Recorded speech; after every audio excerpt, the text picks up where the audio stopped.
A paz do Senhor, amada igreja, amado irmão e irmã, sejam bem-vindos a mais um culto da série Falando de Deus. E que esta tarde Deus fale aos nossos corações, segundo a sua vontade, segundo aquilo que temos buscado como resposta do Senhor. E eu tenho absoluta certeza que Deus trará algo aos nossos corações neste dia.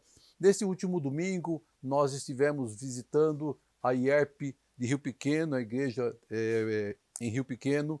Lá estavam com as festividades de aniversário da igreja e eu tive a oportunidade e a honra de trazer a palavra. Nós temos um carinho muito grande pela igreja, pelo pastor Wagner, pelos seus pastores, seus obreiros, que sempre nos receberam com muito carinho e com muita atenção. E realmente aquela obra é muito usada por Deus, nós podemos presenciar constantemente lá o Espírito Santo agindo. E é interessante que eu até fiz uma comparação de quando, né, lá em 1 Samuel, o rei Davi olha e vê uma pequena e simples casinha, sem luxo nenhum, à beira da estrada, e ele resolve deixar nessa casinha simples a Arca da Aliança. Essa casa simples era de um homem chamado Obed-edom.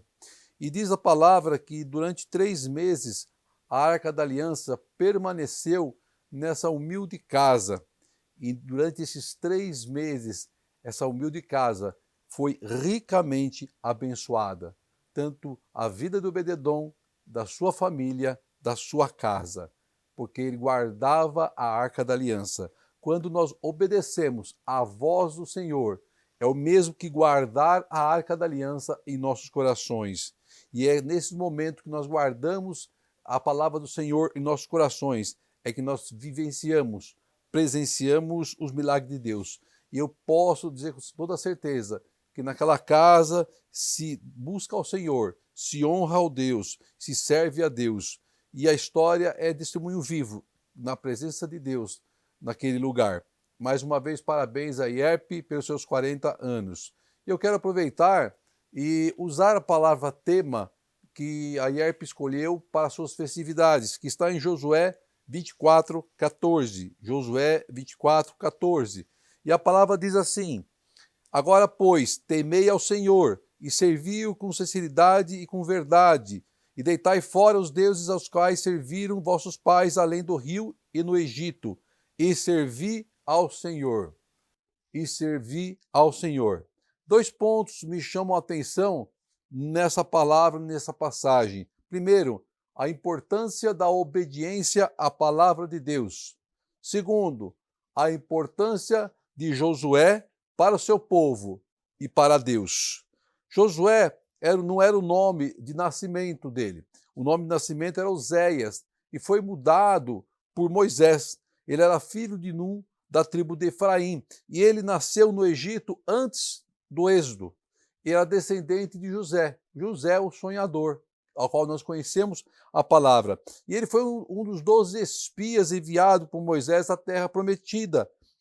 Era um estrategista militar e ele teve um encontro com o anjo que era comandante do exército do Senhor, que lhe passou orientações de como atacar e invadir a Jericó. Ele liderou o seu povo contra os amalequitas e ele liderou o povo de Deus contra mais de 30 conflitos. E diz a palavra que ele orou e o sol parou. Que grande homem de Deus, levantado pelo Senhor para suceder a Moisés. Então Josué, na passagem que nós lemos para entender esse versículo, ele convoca todos os da tribo de Israel, as autoridades, os líderes, os juízes, os oficiais, para que comparecessem diante do trono de Deus. Então ele traz à memória desses homens os grandes feitos do Senhor. Ele alerta para as práticas pagãs e de idolatria do povo. Ele avisa para que eles deixem essas práticas e essas culturas do antigo Egito e que passem a servir verdadeiramente a Deus, com integridade e com fidelidade. E no versículo 15 da palavra, Josué fala para aqueles homens: olha aqui, o que vocês vão decidir é uma decisão de vocês, mas eu e a minha casa serviremos ao Senhor. Eu e a minha casa serviremos ao Senhor. Então eu lhe pergunto, meu irmão e minha irmã, a quem você está servindo? Se você estiver servindo a Deus, como disse aqui Josué, você vai ser grandemente abençoado, porque eu e a minha casa servimos ao Senhor. Então Josué era um grande líder, estrategista, guerreiro e homem de Deus. Mas eu quero fazer uma correlação, uma outra passagem de um outro homem, também líder, também estrategista, também guerreiro, mas tinha um grande diferencial. Ele não conhecia a Deus. Esse homem se chama Naamã. Então eu convido você a abrir agora a Bíblia em 2 Reis 5, do versículo 9 ao versículo 15, que diz assim a palavra de Deus. Veio, pois, Naamã com seus cavalos e com seu carro e parou à porta da casa de Eliseu. Então Eliseu lhe mandou um mensageiro dizendo, vai e lava-te 7 vezes no Jordão, e a tua carne será curada e purificada. Porém Naamã muito se indignou e se foi dizendo, eis que eu dizia comigo, certamente ele sairá a por-se-á em pé, invocará o nome do Senhor seu Deus, e passará a sua mão sobre o lugar, e restaurará o leproso. Não são, porventura, Abana e Farpa, rios de Damasco, melhores do que todas as águas de Israel? Não me poderia eu lavar neles e ficar purificado? E voltou-se e se foi com indignação. Então chegaram-se ele e os seus servos e lhe falaram e disseram, meu pai, se o profeta te dissesse alguma grande coisa, porventura não a farias? Quanto mais dizendo-te, lava-te e ficarás purificado. Então desceu e mergulhou no Jordão 7 vezes, conforme a palavra do homem de Deus, e a sua carne tornou-se como a carne de um menino e ficou purificado. Então voltou ao homem de Deus e ele toda a sua comitiva, e chegando pôs-se diante dele disse, eis que agora sei que em toda a terra não há Deus, senão em Israel. Observe a semelhança dessas duas passagens. Temos 2 grandes homens, Josué e Naamã, e temos também uma decisão que precisa ser tomada por esses homens, de obedecer ou não obedecer à voz de Deus. Todos nós temos que tomar uma decisão todos os dias, de servir ou não servir ao Senhor, porque todos os dias pecamos, todos os dias erramos, todos os dias carecemos da misericórdia de Deus. Então temos que tomar essa decisão em confessar a Cristo, como nosso Salvador e confessar os nossos pecados.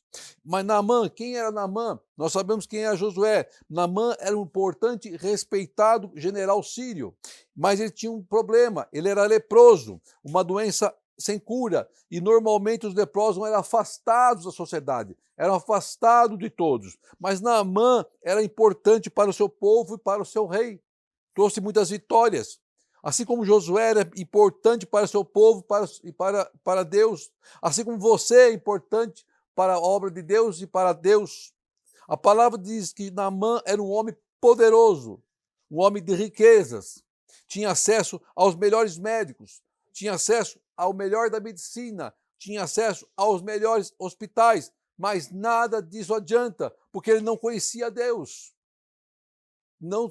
Só conhecia os seus falsos deuses, que nada podiam fazer por ele.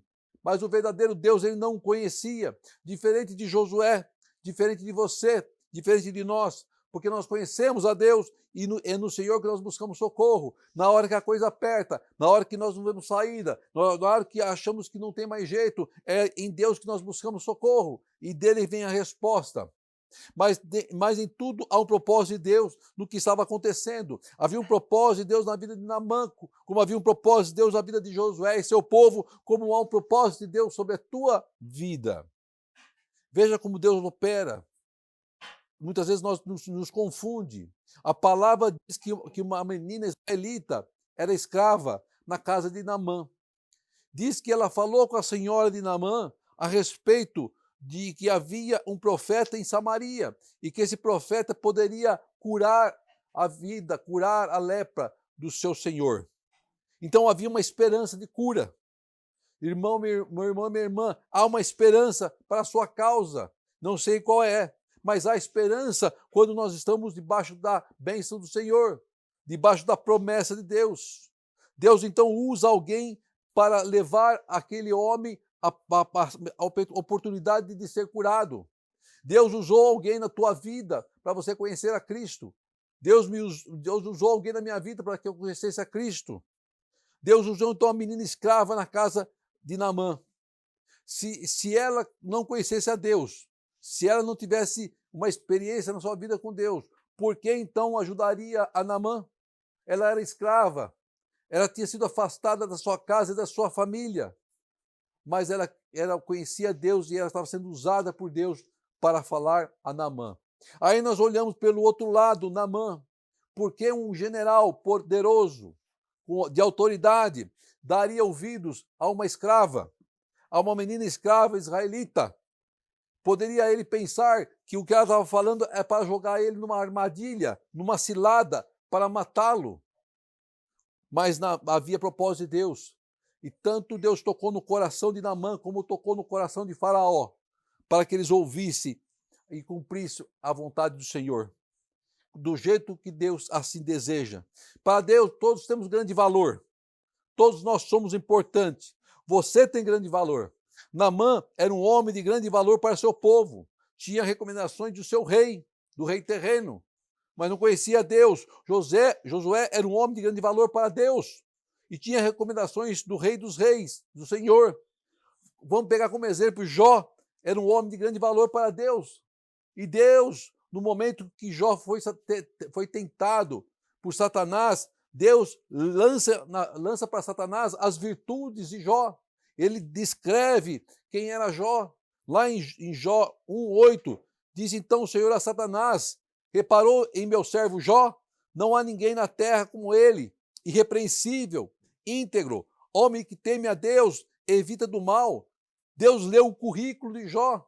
Deus conhece a tua vida, conhece a minha vida, Ele conhece no detalhe. E quando Deus fala de você, fala de mim, Ele vai descrever as nossas virtudes espirituais, as nossas virtudes como servo e servas de Deus. Olha aquele meu servo, quantos anos me serve? Nunca olhou para trás, nunca desistiu, se manteve íntegro, se manteve irrepreensível, temente a Deus e se desviou do mal. Essas são as características, as virtudes que de Deus vê em nós. Agora o ímpio precisa mostrar para o mundo quem ele é. Naamã chega na casa do profeta com uma grande comitiva, muita riqueza, soldados, servos, tesouros, bandeiras, cavalos, banda para lá, papum. O escolhido de Deus chega na vida de uma pessoa é com a palavra de Deus, é cheio do Espírito Santo, é entregando bênção e profetizando a cura, a libertação. Olha a diferença. Naamã achou que precisava chegar com toda a pompa, demonstrar poder para alcançar o que queria. Mas a bênção de Deus não está à venda. Com Deus não se barganha, com Deus não se negocia, com Deus não tem jeitinho. O crente vive pela graça de nosso Senhor Jesus Cristo, porque o preço já foi pago na cruz do Calvário. Naamã queria impressionar o profeta de Deus. Homem de Deus não se impressiona com manjares do mundo, não se deixa levar por subornos do mundo. O mundo subornou o povo de Josué, do tempo de Josué. O mundo subornou Naamã. O mundo tentou subornar Eliseu, o profeta. O mundo tenta subornar a igreja de Cristo. O mundo tenta subornar a sua vida ao povo de Deus.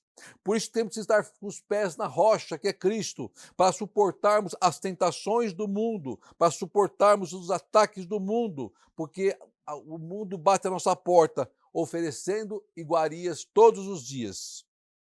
E a palavra de Deus, então, em Josué diz lá no versículo que nós lemos 14, agora, pois, temei ao Senhor. Temer a Deus é buscar a Deus. Temer a Deus é honrar a palavra de Deus. Temer a Deus é guardar a palavra de Deus. Temer a Deus é aguardar a vontade de Deus. Temer a Deus é estar na presença de Deus. É isso que está dizendo. Eliseu não recebe Naamã e sua comitiva e manda então um servo falar com ele. Porque ele conhecia, ele sabia a intenção de Naamã. E a honra de Deus de glória não se divide com nada e ninguém. E ele manda então um mensageiro. Em uma situação normal, no mundo, o Naamã seria recebido com pompa, seria recebido na porta, com honra, com tapete vermelho. Mas Naamã estava lidando com um homem de Deus, que era Eliseu. À frente do povo de Israel havia um homem de Deus, que era Josué. À frente da casa de Deus são homens de Deus levantados por Deus. À frente da tua casa, você é levantado por Deus como um homem de Deus. Naamã ficou então furioso com a forma que foi recebido. E as coisas de Deus irritam o mundo, irritam o inferno. As credenciais do mundo pouco importa para Deus. O que importa para Deus são as credenciais elencadas por Deus.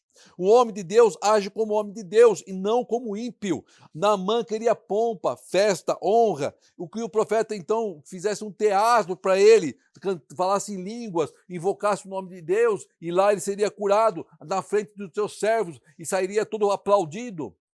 Deus não age dessa forma. Naamã então fica indignado com a atitude do profeta. Naamã começa então a reclamar, a murmurar. Porque que lá em Damasco tem rio muito melhores do que aqui em Israel. Ele começa a reclamar.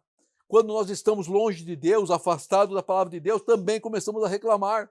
Achamos motivo para reclamar de tudo. Olha, esse rio não serve para nada. Esse louvor está horrível, desafinado. Esse pregador não sabe falar, parece um gago. Tudo é motivo para reclamar. Mas a questão não está no rio de ser melhor ou pior, é em sim obedecer à voz de Deus. A questão não está no louvor estar afinado ou não, e sim estarmos com o coração desejoso de louvarmos a Deus. A questão não está no pregador ser de boa ou má oratória, e sim em nós estarmos atentos à voz do Espírito Santo. Atentos à voz do Espírito Santo. Pouco importa para Deus qual vai ser o rio. Pouco importa para Deus qual vai ser o tom a ser cantado no louvor. Pouco importa para Deus se o preletor é alto, baixo, gordo, magro, se fala bem, fala mal. O que importa para Deus é obedecermos à voz do Senhor e fazermos a sua vontade. Deus nos usa da forma que Ele deseja e sempre terá o melhor para nós. O povo relatado lá na passagem de Josué estava em pecado, estava reclamando, estava murmurando e queria voltar às velhas práticas do tempo do Egito, ao invés de simplesmente obedecer a Deus. Naamã estava preocupado como seria recebido, se com pompa, com bandeira e etc., em vez de obedecer à voz de Deus. Então para de questionar, para de reclamar, para de murmurar e comece a obedecer à voz de Deus. Aí diz o versículo 14 que então Naamã resolve mergulhar no rio 7 vezes. Vamos tentar imaginar como ter sido esse momento de Naamã, em que ele vai mergulhar 7 vezes no rio. Então ele chega no rio, lá, não sei se foi com que roupa que ele foi, mas não importa, e ele vai então, mergulha pela primeira vez. E ele levanta daquele rio e olha para suas mãos, para sua pele e continua vendo as feridas da lepra, as marcas da lepra, sua pele cheia de marcas e feridas. Então ele vai e mergulha pela segunda vez ele levanta daquela água e olha novamente para o seu corpo e continua a ver que ele não mudou em nada, continua do mesmo jeito, cheio de feridas, cheio de marcas, cheio de doença.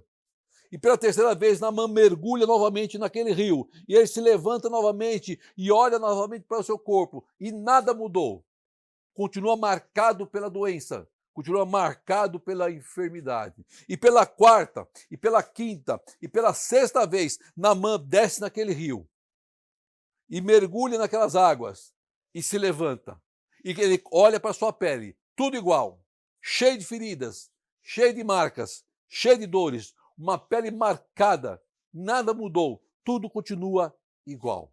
Se Naamã para aí, se Naamã desiste aí, na sexta vez, se Naamã resolve falar, não vou mergulhar mais, ele perde a sua bênção. Ele perderia a chance de ser curado, ele perderia a chance de ser transformado. Assim como muitas vezes nós fazemos. Às vezes a bênção está nas nossas mãos, tão perto, e nós murmuramos. E nós trocamos com um prato de lentilha, e nós desistimos e perdemos a nossa bênção. E diz a palavra que Naamã, na sétima vez, ele mergulha naquele rio, provavelmente imaginando que nada mudaria, ou que, quem sabe, foi um dos mergulhos mais longos de Naamã, que ele ficou mais tempo debaixo d'água, que ele segurou sua respiração ao limite do que ele podia. Então ele resolve sair daquela água lentamente, devagar, muito calmo. Quando estamos no meio de uma situação que muito nos entristece, que muitas vezes nos machuca, parece que o tempo não passa. Parece que os segundos se tornam horas.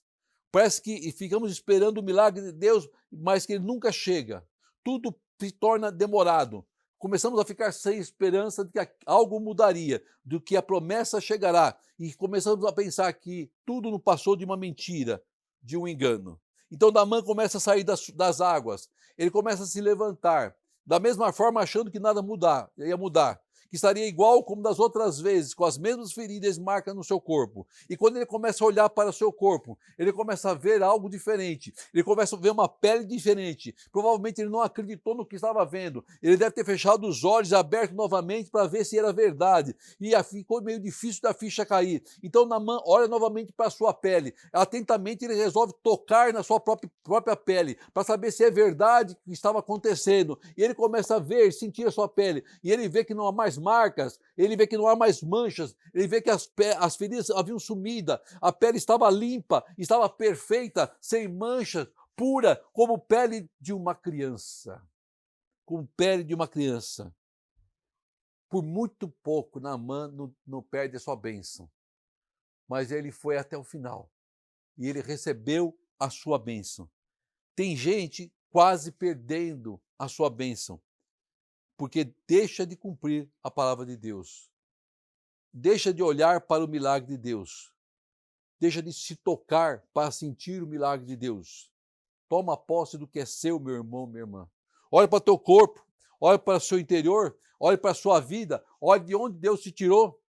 Qual tem sido o seu foco? Para quem nós temos olhado? Para Deus pouco importa pompas do mundo. Não deixe o mundo tomar os lugares das coisas de Deus na sua vida. O local, as luzes, a pintura, a cor do teto, nada disso importa para Deus. O que importa é Cristo estar presente. O que importa para Deus é descermos as águas. O que importa para Deus é sermos transformados. O que importa para Deus é sermos libertos. O que importa para Deus é sermos curados. O que importa para Deus é obedecermos a sua palavra. Naamã era um ímpio, mas teve o privilégio de viver o milagre de Deus. Quanto mais nós que somos escolhidos de Deus, temos o privilégio de vivermos os milagres de Deus. Deus quer transformar vidas, Deus quer derramar bênção, Deus quer fazer a botija transformar, Deus quer nos dar milagres. Então, olhe com os olhos espirituais e veja a glória de Deus. Sabe por quê? Porque com Cristo no barco, tudo vai bem. Então, obedeça à voz do Senhor, no nome de Jesus. Feche os teus olhos, vamos orar a Deus, agradecendo por essa rica e maravilhosa palavra. Querido amado Deus, te agradecemos por essa maravilhosa e rica palavra que trouxe sucesso para nossas vidas esse final de tarde, Senhor. Que ela possa penetrar, que ela possa se enraizar no coração da tua igreja, no coração do teu povo, Pai. E que possamos ser, Pai amado, verdadeiros servos do Senhor, fiéis, Pai, íntegros, obedientes à tua palavra, Pai. Ajuda-nos, Senhor amado, a obedecermos à tua vontade, sermos usados por ti como instrumento nas tuas mãos, Pai. Em teu nome, eu abençoo o teu povo, a tua igreja, Pai querido, no santo nome de Jesus Cristo. Que o grande amor de Deus, as doces e maravilhosas consolações do Espírito Santo de Deus esteja com toda a sua igreja em Cristo Jesus. Amém e amém. Glória seja dada ao nome do Senhor.